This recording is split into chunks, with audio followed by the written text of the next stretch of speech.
बिस्मिल्लाहिर्रहमानिर्रहीम, अस्सलाम वालेकुम। लाखों करोड़ों दरूद व सलाम हज़रत मोहम्मद सल्लल्लाहु अलैहि वसल्लम पर। कुछ दिन पहले मैंने सोलर के हवाले से एक वीडियो बनाई थी कि मैं जो सोलर मेरे पास सिस्टम लगा हुआ है सोलर का, उससे मुझे कितना फ़ायदा हो रहा है और किस किस परेशानी का सामना मुझे उससे करना पड़ रहा है।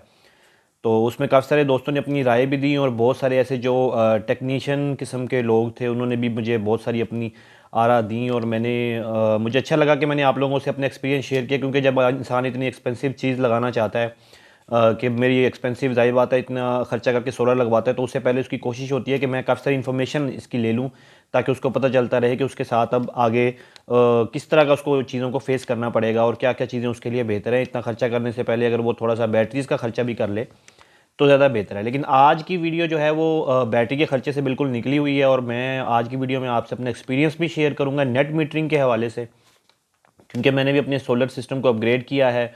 और मैं बहुत सारे लोगों को देख रहा था कि वो चाह रहे थे कि उनको कोई बताए कि सोलर सिस्टम के अंदर आपको अगर आप नेट मीटरिंग करवाते हैं, यानी कि ऑन ग्रिड सिस्टम, बेसिकली ये ऑन ग्रिड सिस्टम होता है। और जो पहले वीडियो में आपने देखा था, मैंने आपको जो अपनी डिटेल्स दी थी, जो मेरा सिस्टम फिट हुआ था वो ऑफ ग्रिड था।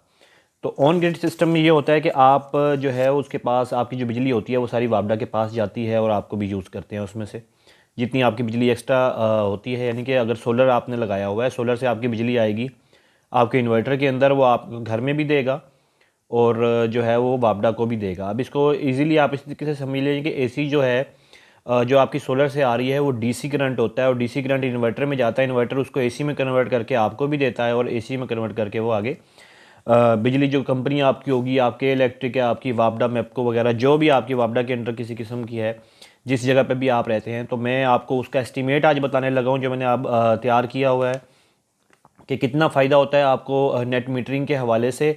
और अगर आप इसमें जो सा यूनिट के हवाले से कोई इशू नहीं होगा, यूनिट के हवाले से मैंने बिल्कुल ठीक कैलकुलेशन की है। लेकिन रेट्स जो है आपको पता है कि वापडा के आपने अपने इलाके में जिस सूबे में आप रहते हैं तो उसके हिसाब से आपने देखना है कि आपकी जो बिजली की कंपनी है उसके क्या रेट्स हैं, क्योंकि जब आपने उनको सेल करना है तो उन्होंने और रेट पे लेनी है और जब आपको देनी है तो उन्होंने और रेट पे देनी है। तो जाहिर बात है ये उनका तरीका है। लेकिन हमने ये चीज़ देखनी है कि हमें ऑन ग्रिड से कितना फ़ायदा हो रहा है, हमें नेट मीटरिंग से कितना ज़्यादा फ़ायदा हो रहा है। तो हमने उसकी जो चीज़ मेन चीज़ देखनी है, हमें कितना यूनिट्स जो हैं उसके फ़ायदा दे रहे हैं। तो मैंने आपको ये बता दूं कि अगर आप सोलर लगवाना चाहते हैं, नेट मीटरिंग करवाना चाहते हैं, तो सबसे पहले आपने जो हिसाब किताब करना है वो सेम बिल्कुल इसी तरीके से करना है जिस तरीके से मैं आपको बताने लगा हूँ। सबसे पहले आपने अपने ऑफ पीक्स जो हैं वो यूनिट काउंट कर लेने हैं कि वो कितने होते हैं। यानी कि जब आपके जो ऑफ पीक और यूनिट होते हैं, एक आपको पता होगा कि मीटर वगैरह का टाइम भी होते हैं, तो अगर वो आपके 800 यूनिट होते हैं ऑफ पीक वाले जो होते हैं, जो कि अमूमन इतने होते हैं, दिन के टाइम आपको पता है कि एसी वगैरह भी चलते हैं और सारा सिस्टम जो होता है, तो ऑफ पीक अगर आपके 800 यूनिट लगाएं और ऑन पीक आप लगाएं 200 यूनिट्स, तो इसको ये आपके टोटल बन जाते हैं 1000 यूनिट हो जाते हैं। तो अगर मैंने अब यार रेट लगाया जो 800 यूनिट का वो 28 रुपये लगाया है और इसी तरीके से जो 200 यूनिट है उसका 34 रुपये जो है वो रेट लगाया, 34.88। तो आपने सिर्फ यूनिट काउंट कर लेने हैं कि अगर आपके 800 हों तो और अगर आपके 200 यूनिट हों ऑन पीक में, तो आपने उसकी कैलकुलेशन करनी है और इस तरीके से आपका जो टोटल बिल बन जाता है वो 11 जो है वो 18.50 सॉरी जो है उसमें सेल ड्यूटी टैक्स भी लग जाती है। तो आपका जो एक महीने का बिल बन जाता है 35,341 रुपये जो मैंने बनाए हैं। अब आपने अपने रेट्स के हिसाब से बनाना है, 800 यूनिट का रेट लिख देना है, आपने उसको मल्टीप्लाई कर देना है और इसी तरीके से आपने 200 यूनिट अगर आपकी, मैं अंदाज़ा बता रहा हूँ, आपके जितने भी यूनिट्स हैं उसको मल्टीप्लाई कर देना है ऑन पीक वाले रेट के साथ। और जितना आ जाए उसमें जो मौजूदा टैक्स होगा, जब ये आप वीडियो देख रहे होंगे, जो वापडा का टैक्स होगा आपने वो लगा देना है। मैंने 18.5 लगाया, 28.50 मैंने लगाया हुआ है। तो ये मेरा टोटल बिल बना गया जी 35,341 रुपये। यानी अब इस बिल को आपने जो बनेगा आपका बिल, ये आपने डिवाइड करना है अप्रैल से लेके अक्टूबर तक। यानी कि अप्रैल और अक्टूबर ये जो हैं ये बड़े पीक के मौसम होते हैं, इन पे जो है वो आपके एसी वगैरह चलते हैं और इससे ज़्यादा जो है ना ज़्यादा यूज़ जो होता है ना पंखों का भी या एसी का भी, वो इन्हीं महीनों में रहता है। तो आपने इन महीनों के जो भी आपका सिस्टम होगा आपका यूनिट्स का, वो आपने इस तरीके से कैलकुलेशन कर लेनी है। ऑफ पीक ऑन पीक अलग-अलग कर लेनी है, उसमें टैक्स मिला के आपने देखना है कि आपका मंथली बिल कितना बन रहा है। सेम इसी तरीके से आपने उसके बाद अक्टूबर से लेके फरवरी तक भी आपने बना लेने, यानी कि आपके पूरे 1 साल जो है वो पूरा कवर हो जाएगा। लेकिन ये जो मंथ मैंने अलग अलग किए हैं आपने भी बिल्कुल इस तरीके से अलग अलग करने हैं। अक्टूबर का जी आप बना लें कि अगर आपके 300 यूनिट खर्च होते हैं तो उसी तरीके से आप 300 यूनिट को जो है उसके बाबडा के रेट के मुताबिक कर देंगे ऑफ पीक पे।